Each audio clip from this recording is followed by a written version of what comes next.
Jani, mä kävin verikokeessa ja lähetin sulle mun tulokset. Mitkä asiat sieltä on ne keskeiset jutut, mitä sä katsoit?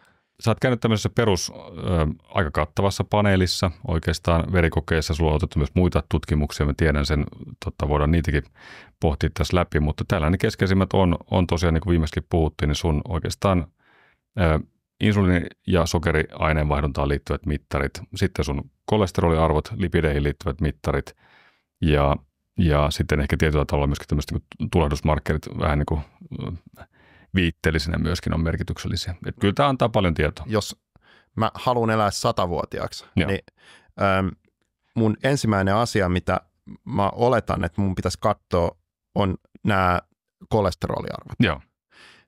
Ja ne on itse asiassa mulla ollut vähän koholla.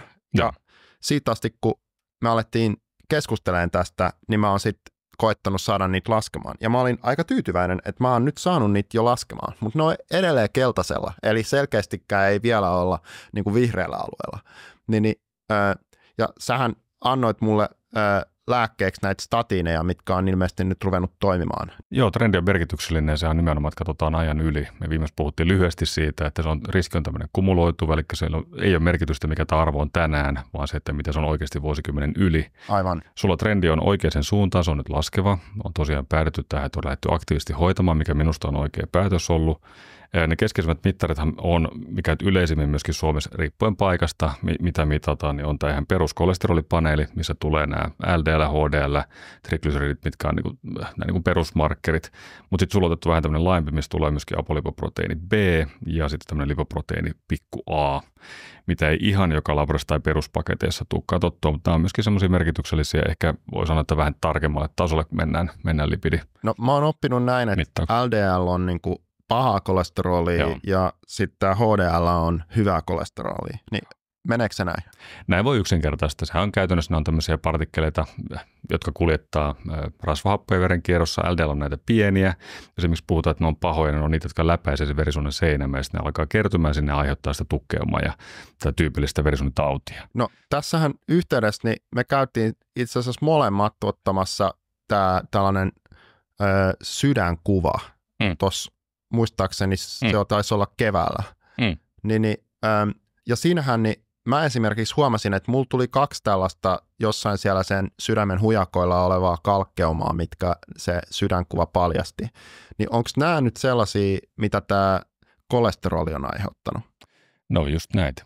No juuri näitä. Eli onko noin niitä, mitkä todennäköisesti nyt sitten voisi tappaa mut? Niin, jälleen kerran palataan siihen, että ajan kanssa tässä kun mentäisiin 10 vuotta eteenpäin, 15 vuotta eteenpäin, ehkä 20 vuotta, niin alkaisi oireita tulemaan. Se on tämmöinen ahtauttava tauti, mikä ei ole siis päivänä 1 vielä, vaan ajan kanssa se alkaa se plakki siellä kasvamaan ja ahtauttamaan sun verisuonta, jolloin sinne ei enää veri pääse kiertämään. Ja silloin kun se on sydämessä, niin se aiheuttaa ongelmia, eikö niin? Sehän on tämä, mistä se perinteinen sydäninfarktista lopulta hapenpuute syntyy. Okei, ja onko toi nyt tosiaan siis vaan niinku rasvaa, mikä kertyy sinne suoniin? No näin se yksinkertaistettuna on, että partikkelit vie sinne mukana rasvahappaiseen, tulee myöskin paikallista tulehdusta ja lopulta siinä voi käydä niin, että se plakki repeää tai sitten se voi olla ihan tämmöinen, että se on vaan se riittävän ahtauttava, jolloin jossain hapenpuutetilassa tai tilanteessa, missä tarvittaisiin enemmän verenkiertoa, niin se ei ole enää mahdollista. Sitten tulee tämä sydäninfarkti. Niin sitten voi tulla, että sydän joutuu hapen puutteeseen. Voi tulla myöskin sitten vakava rytmihäiriö, mikä aiheutuu sitä hapen puutteesta. Näistäkin meidän pitää puhua erikseen, mutta kyllä nämä lipidit on oikeasti erittäin merkityksellinen asia. No selitä mulle nyt vielä, kun sitten esimerkiksi Jenkeistä, jos kuuntelee vaikka näitä podcasteja, me puhutaan näistä pitkäikäisyydestä, ja vaikka just tämä Peter Attia korostaa, että nimenomaan pitäisikin mitata tätä ApoB:tä, niin mikä tämä ApoB nyt oikein on? Siihen kuuluu kaikki nämä pienet apolipoproteiinit, jotka läpäisee sen suonen seinämään. Se on vaan tavallaan tarkempi mittari siitä pahasta kolesterolista, näin voidaan sanoa, että saattaa olla siis tilanne, missä teoriassa LDL olisi vielä niin kuin normaalin rajoilla tai ei näyttäisi niin pahalta, ja sitten tämä apoproteiini B, eli ApoB-tulos näyttäisikin selkeämmin sen, että ollaan koholla. Ja nykytieto sanoo niin, että meidän pitäisi nimenomaan näitä apolipoproteiineja ja niiden kokonaismäärää pystyä vähentämään, jolloin se on niin kuin merkityksellisempi mittari. Että sitä ei yleisesti tehdä Suomessa vielä lähinnä siitä syystä, että kyse on kustannuksista. Kaikki labrat ei tätä tee ja niin poispäin. Niitä ei ole. Se on kustannuskysymys, että me päästään riittävän lähelle tuolla LDL. Okei, eli se LDL on vähän niin kuin proxy-arvo tälle ApoBlle. Joo, enemmän kuin riittävä isossa osassa tilanteita. Mä rupesin syömään tällaista viscous fiber niin kuin supplementtia ja sitten myöskin esimerkiksi mä jätin kananmunan keltuaiset pois, että mä söinkin vaan kananmunasta aamulla ne valkuaiset. Ja sitten sen lisäksi niin sit mä rupesin käyttämään näitä sun mulle kirjoittamia statiineja, niin nyt tää on niinku selkeästi laskenut ekaa kertaa ihan niinku kunnolla just tää ApoB. Mutta onko tässä mahdollista päästä, niinku kuinka alas, jos nyt ihminen, niin kuin mä oletan, että aika moni varmaan on niinku loppujen lopuksi semi-korkealla näissä arvoissa, niin ihan vaan normaalilla dietillä, onko tässä mahdollista päästä niinku nollaan?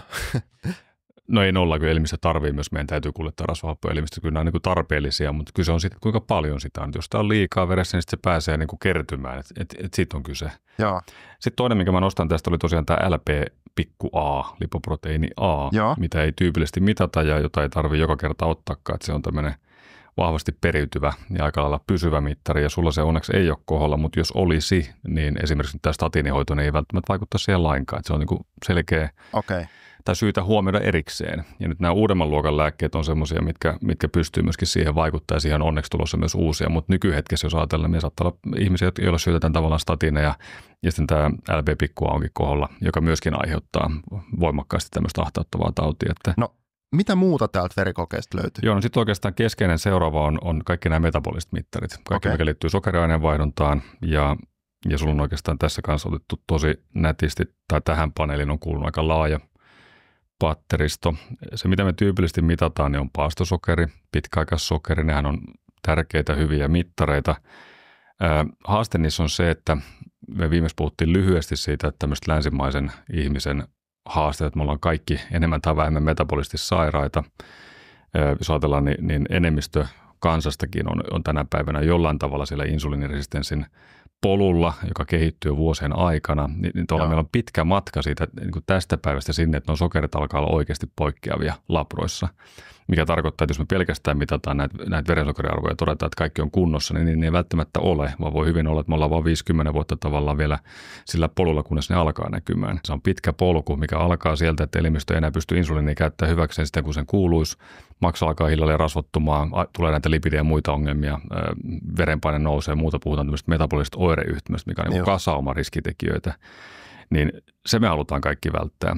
Ja se ei näy tosiaan, jos me mennään vaan niin kuin vuosilabroihin ja todetaan, että täällähän on sokerit kunnossa, niin ikään kuin kaikki olisi hyvin, niin näin ei todellakaan välttämättä ole. Joo, mulla on pari tuttua, jotka ei ole mitenkään erityisen vyötärölihavia äijä, mutta joilla on sitten niiden omaksi hämmästykseksi diagnosoitu sokeritauti. Joo. Ja aikuistyyppi. Diabetes, niin, kakkostyyppi diabetes. Ja siihen se ajan kanssa johtaa. Se on tässä se haaste. Se on nyt yksi isoin teema, mikä nyt on puhuttu näistä lipideistä jonkun verran, mutta tosi keskeinen toinen on se, mikä me halutaan kaikki välttää, on tämä sokeriaineenvaihdunnan häiriö, mikä siis lopulta on ihan faktinen sokeritauti, diabetes. Mutta diabetes mellitus. Mutta se, mikä me halutaan välttää, on kaikki, mitä tapahtuu myös ennen sitä. Kyllä tämä siis semmoinen asia. Mistä se näkyy? Paastoinsuliini olisi erinomainen, mutta koska sitä ei yleensä ole saatavilla, niin sitten on tämmöisiä muita, mitä voidaan arvioida. Okay. Ja kaikkein tarkin olisi tämmöinen HOMA-IR-arvo, mistä puhutaan, mikä vaatii kyllä sen, että on sekä paastoinsuliini että paastosokeri saatavilla. Mulla se HOMA-IR-arvo mitattiin ja sanot, että se on hienon koholla ilmeisesti. Joo, se on rajalla, mutta ei tämä huolestuttavaa, mutta jälleen kerran semmoinen, mihin mä kiinnittäisin kyllä huomiota. Ja miten mä nyt pystyisin parantamaan tota tilannetta? Joo, yleisin sokeriaineenvaihduntaan ja näihin häiriöihin, koko tähän insuliinihäiriöiden spektriin vaikuttava tekijä on oikeasti meidän ravinto. Ja siellä kaikki tämmöinen ei-kuitupitoinen, sokeripitoinen, korkea fruktoosiin liittyvä aines, mitä meillä aika paljon tänä päivänä tulee. Sitä on monesti piilevänä mukana monissa ruoka-aineissa. Me juodaan sitä aika paljon erilaisissa nesteformaatissa niin pois. Me näin pitäisi kaikki pystyä välttämään. Tai mitä pienemmäksi siellä pääsee, niin sitä epätodennäköisempää, että tämmöinen pääsee kehittyä. No itse asiassa mulla oli just tuossa energiajuoma, mitä mä meinasin napata ennen tätä, mutta sitten mä ajattelin, että mä en otakaan sitä tähän pöydälle. Niin ilmeisesti ne on ainakin yksi, mikä tuli tuossa Instalabin testissä mulle sellaisena, mitä mua neuvottiin välttämään, on nämä energiajuomat just tämän fruktoosin takia. Joo, jos joku juoma sisältää fruktoosia tai mitä tahansa niin lisätty sokerin, ne on kyllä ehdottomasti vältettäviä juomia. Meillä on paljon myöskin juomia, jotka ainakin toteaa, että niissä ei ole sokeria mukana, että se on vaikea sanoa, onko näin todellisuudessa, kun niitä ei kukaan testaa, mutta jos niin on, niin totta kai sitten voidaan sanoa, että ne on ehkä asteen turvallisempia. Mutta kaikki, mitkä sisältää fruktoosia tai sokeria, ihan puhdasta glukoosia, niin ehdottomasti tulisi pystyä välttämään. Toinen, mikä on tähän insuliiniresistenssiin vaikuttava iso tekijä, on tietenkin se liikunnan määrä, eli lihaskuntoharjoittelu, ylipäätänsä liikunnan lisääminen, niin parantaa elimistön kykyä hyödyntää insuliinia ja pitää elimistön tavallaan insuliiniherkkänä. Ja kun me puhutaan tästä pitkäikäisyydestä, niin sehän on yksi ihan selkeä tekijä, että ne väestöt, jotka elää pitkään, niin ne on nimenomaan insuliiniherkkiä loppuun asti, mikä kertoo myöskin hyvin vahvasti siitä, että me länsimaiset, jotka ei tyypillisesti olla enää insuliiniherkkiä, vaan me ollaan resistenttejä tälle, niin se myöskin vaikuttaa meidän elinikään merkittävästi. Mitä se insuliini siis tekee? Minkä takia on tärkeää olla insuliiniherkkä? Insuliini on siis tämmöinen vahvasti elimistöön kaikkiin soluihin vaikuttava hormoni, käytännössä kasvutekijä, erittäin merkityksellinen siihen, että me voidaan käyttää veressä olevaa aineesta, saadaan se ajettua soluun sisään hyödynnettäväksi niin kuin energian ajamiseen. Mutta se vaikuttaa myöskin hyvin merkittävästi vaikka niin kuin rasva-aineenvaihduntaan, rasvan säilymiseen, rasvan purkamiseen. Ja jos tämä meidän ravitsemus on tämmöistä, että me jatkuvasti tavallaan ruokitaan sitä, että elimistön täytyy erittää toistuvasti insuliinia tai pitää oikeastaan koko niin kuin päivän mittaan insuliini koholla, niin se johtaa lopulta siihen, että solut tavallaan hyytyy, ne ei enää pysty hyödyntämään sitä, ne niin kuin kyllästyy tähän insuliiniin ja siitä alkaa se polku tälle resistenssille. Ja siinä kohtaa, kun maksa alkaa ottamaan itteensä, niin sitten aletaan olla jo niin kuin sanotaanko, vaikeuksissa tulevina vuosina. Ja tämä maksankin häiriintyminen, niin kun se ei pitkään aikaan näy missään, se on yksi semmoinen kanssa, mikä on oikeastaan erittäin vakava, piilevä tila. Niin sanotaan, että maksa puhdistaa verta. No, se on hyvin sanottu, se pitää paikkansa. Ja jos maksan toiminta häiriintyy, tästä meidän täytyy puhua ihan erikseen vielä myöhemmin, mutta maksan toiminnan häiriöt, niin ne on paljon yleisempiä kuin luullaan, ja se vaikuttaa tosiaan käytännössä aivan kaikkeen, eikä näy ulospäin. Ja mikä se on se tapa tietää, että toimiiko maksa hyvin vai huonosti, jos se ei näy ulospäin? No niin, tuokin on hyvä. Eli nyt jos ajatellaan, meillähän on maksakokeita, joita otetaan hyvin yleensä näihin kaikenlaisiin paketteihin. Mä katson, että sullakin tässä kuuluu, täällä on ihan tyypillistä alat ja asat katsottu. Ja kun nämä ei yksin oikein ole, nämä on nyt tämmöisiä maksavauriomittareita oikeastaan. Ja nämä ei vielä yksin kerro siitä, että okei, että missä tilassa sun maksa tänä päivänä on. Jos olisi vakavasti häiriintynyt, sillä olisi jotain muuta prosessia meneillään, niin silloin nämä kyllä näkyisi täällä näissä kokeissakin, mutta nämä on tyypillisesti aika pitkään normaaleja, vaikka maksassa olisi jo hyvin pitkälle menevä tämmöinen rasvattumisprosessi käynnissä. Että kyllä se näkyy oikeastaan näistä muista mittareista, se täytyy katsoa sitä sun kokonaisriskiprofiilia ja se tyypillisesti näkyy sitten myöskin, jälleen kerran palataan siihen keskivartalon lihavuuteen, verenpaineeseen, ylipäätänsä painoon. Et valitettavasti niin jos maksasta haluaisi täydellisen tiedon, niin se pitäisi melkein kuvantaa. Mihin mun pitäisi keskittyä tai mikä mun nyt ainakin pitäisi saada kondikseen? Jos puhutaan ihan mittareista, niin on 2 mittaria. Se on tämä HOMA-IR, jos jatkossakin sulla mitataan sekä paastoinsuliinia että paastosokeria ja sitten se on tuo apolipoproteiini B. Ne on ne 2 yksittäistä arvoa, jotka mä sanoisin, että on kaikkein merkityksellisimmät sun kannalta.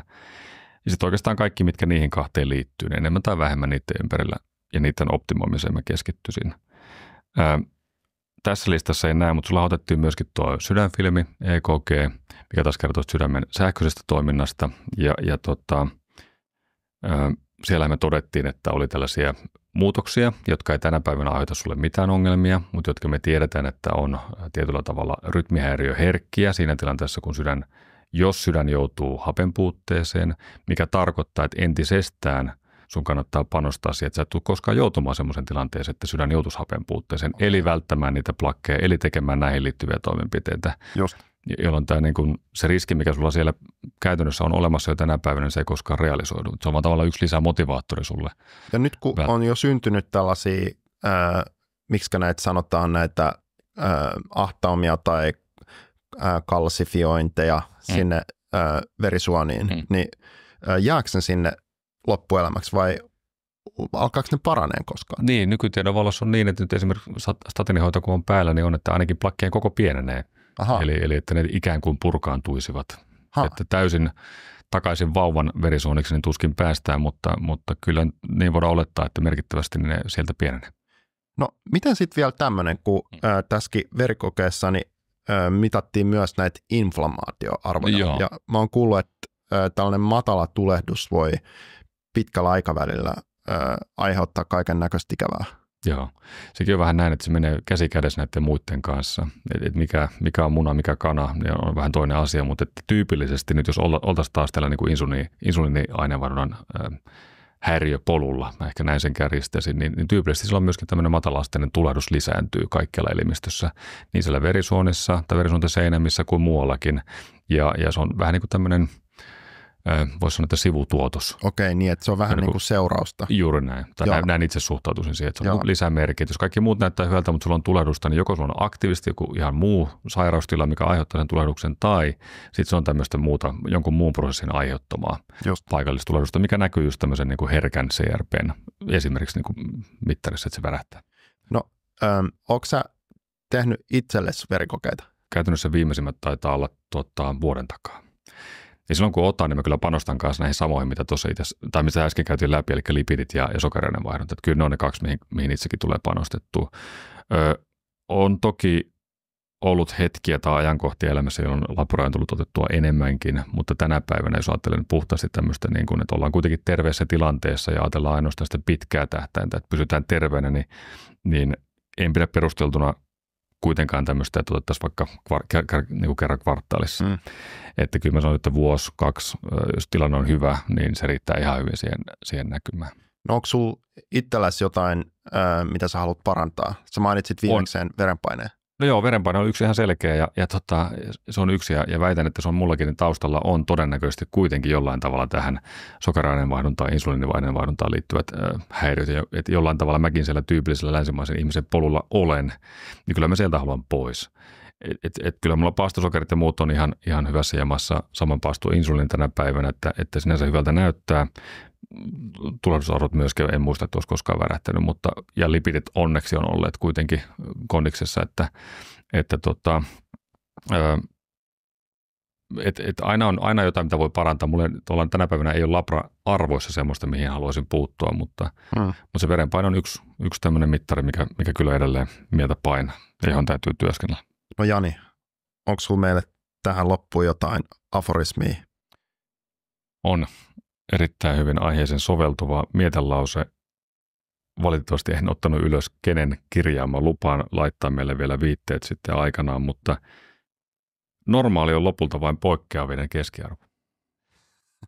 Se pitää labroissa paikkansa, eli meillä labrojenkin arvot ja ne viitearvot, mitä me katsellaan, niin nehän edustaa 95% ihmisistä. Eli 5% on aina niiden ulkopuolella, vaikka heissä mitään poikkeavaa olisikaan. Ja normaali on aina vaan näiden keskiarvo. Kiitos. Kiitos.